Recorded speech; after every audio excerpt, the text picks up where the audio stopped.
একটা নারী কখনো সবাইকে খুশি করতে পারে না। নারী কেন, কোনো মানুষের পক্ষেই সম্ভব না পৃথিবীতে সবাইকে খুশি করার।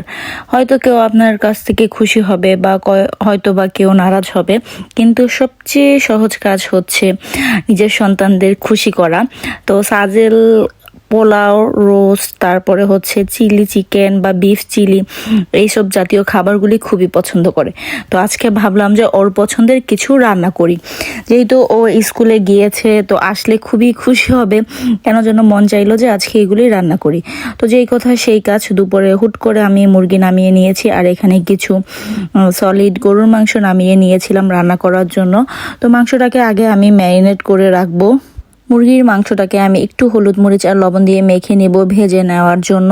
আর ওইদিকে আমি গরুর মাংসটাকেও ম্যারিনেট করে নিয়েছিলাম। সামান্য পরিমাণ সয়া সস, আদা রসুন বাটা, গোলমরিচের গুঁড়া আর একটু মরিচের গুঁড়া দিয়ে আমি এটাকে মেখে রেখেছিলাম 10-15 মিনিট।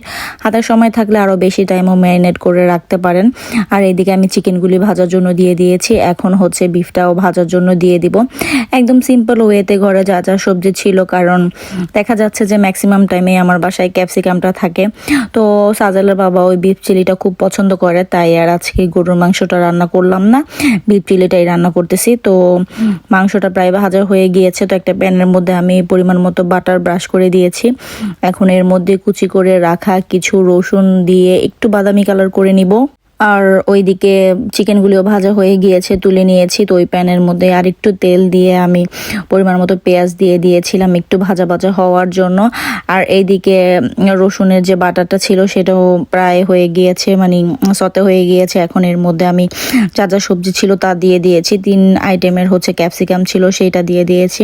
কিছুটা মাশরুম দিয়েছি, আর পেঁয়াজ কেটে দিয়েছি। আর এখানে পরিমাণ মতো কাঁচামরিচ, গোলমরিচের গুঁড়া দিয়ে এখন এটাকে ভালো করে একটু ভেজে নেব। আর ওইদিকে রোস্টের পেঁয়াজটাও বাদামি কালার হতে থাক। তো দেখা যাবে যে একসাথেই 2টা আইটেম রান্না হয়ে যাবে। সময় খুব কম লাগে চাইনিজ আইটেমগুলি রান্না করার জন্য। আর এদিকে আমি বিফ চিলিটার মধ্যে সয়া সস, ওয়েস্টার সস আর টমেটো কেচাপ, পরিমাণ মতো লবণ দিয়ে এখন মাংসগুলিকেও মিক্স করে দিব। তারপরে আরেকটু নাড়াচাড়া করে যাতে সবজিটা হালকা হালকা একটু ভাজা হয়, তো সেই পর্যন্ত অপেক্ষা করব। তো বেশ অনেক টাইম নিয়ে আমি একদম নাড়াচাড়া করে এখন এর মধ্যে পরিমাণ মতো পানি অ্যাড করে দিলাম, যাতে সবজিটা সেদ্ধ হয়ে যায়। তো সাজেল দেখা যাবে যে এই সবজিটা একদমই খাবে না, ক্যাপসিকামগুলি বেছে বেছে রেখে দিবে, শুধু গ্রেভিটা আর মাংসগুলি খাবে। তো সাজেলের এটা খুবই পছন্দের একটা খাবার। তো এদিকে রোস্টের জন্য পেঁয়াজটা বাদামি কালার হয়ে গিয়েছে। এখন এর মধ্যে আমি আদা রসুন পেস্ট দিয়ে দিয়েছি, পরিমাণ মতো স্বাদ মতো লবণ, আর একটা রোস্টের মশলার প্যাকেটের প্রায় সম্পূর্ণটাই একটু ছিল, অতটুকু বাকি রেখে দিয়ে দিয়েছি। আর 2-3 চামচ বাদাম বাটা দিয়েছি, এখানে টক দই দিয়েছি, টমেটো কেচাপ দিয়ে এখন ভালো করে এটাকে আমি একটু কষিয়ে নিব। তো যতক্ষণ পর্যন্ত না তেল ছাড়বে ততক্ষণ পর্যন্ত কষিয়ে নিব। আর এখন 2 চামচের মতো গুঁড়া দুধ অ্যাড করে দিব এর মধ্যে। তো এই গুঁড়া দুধটা অ্যাড করলে খেতে খুবই ভালো লাগে। তো আরেকটু নাড়াচাড়া করে দেন আমি মাংসগুলিকে মিক্স করে ভালো করে কষিয়ে নিব।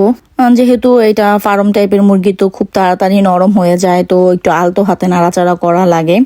আর এইদিকে আমি কর্নফ্লাওয়ার গুলিয়ে নিয়েছিলাম, সেটাই চিলির মধ্যে দিয়ে দিলাম। তো এখন জাস্ট একটু গ্রেভিটা একটু ঘন হওয়ার পালা, দেন হয়ে যাবে। আর একটু সাদা পোলাও রান্না করব, ফ্রাইড রাইস আর আজকে রান্না করব না। তো রোস্টের মাংসটা কষানো হয়ে গিয়েছে, এখন এর মধ্যে আমি পরিমাণ মতো পানি দিয়ে দিলাম সেদ্ধ হওয়ার জন্য। তো সাজেল এসে তো মহা খুশি হয়ে যাবে, তো দেখা যাবে যে গ্রানে সে পাগল হয়ে যাবে। তো তার এইসব রিচ ফুড টাইপের খাবার খুবই পছন্দ। আজান খুব যে করে তা না, কিন্তু সাজেল খুবই পছন্দ করে। তো আমি রোস্টের মধ্যে লাস্টে একটু ঘি দিয়ে দেন তেল ছাড়ার অপেক্ষা করব। আর এদিকে একটা প্যান বসিয়ে দিয়েছি, ওইটার মধ্যে আমি পোলাও রান্না করব। একটু পেঁয়াজ বাদামি কালার করে এর মধ্যে গোটা গরমের মশলা দিয়ে দিয়েছি। এখন ধুয়ে ঝরে রাখা দেওয়া চালটাকে আমি দিয়ে ভালো করে মিক্স করে নিব। এখন আর পোলাও রান্না হতে তেমন ভয় লাগে না, জানি যে খুব পারফেক্ট হবে, কারণ আমি মাপটা খুব ভালোভাবে বুঝে গিয়েছি। আর এইদিকে আমার রোস্টটাও প্রায় হয়ে গিয়েছে। এখন রোস্টটাকে আমি জাল বন্ধ করে দিব। আর এদিকে পোলাও চালটাকে একটু ভাজা করে নিয়ে এর মধ্যে আমি মাপ অনুযায়ী পানি দিয়ে দিব, আর টমেটো কেচাপ আর গুঁড়া দুধ অ্যাড করে দিব। তো মাপটা আমি যেভাবে করি, যতটুকু চাল নেই তার দেন গুণ পানিটা নেই, তো একদম পারফেক্ট ভাবে চালটা ফুটে একদম ঝরঝরাও হয়। আর খেতেও খুবই মজা হয়। তো এই তো রোস্ট রেডি হয়ে গিয়েছে। যাই হোক, আজকে ছোট একটা ভিডিও, আশা করি আপনাদের ভালো লাগবে। যদি ভালো লেগে থাকে তাহলে অবশ্যই একটি লাইক দিবেন।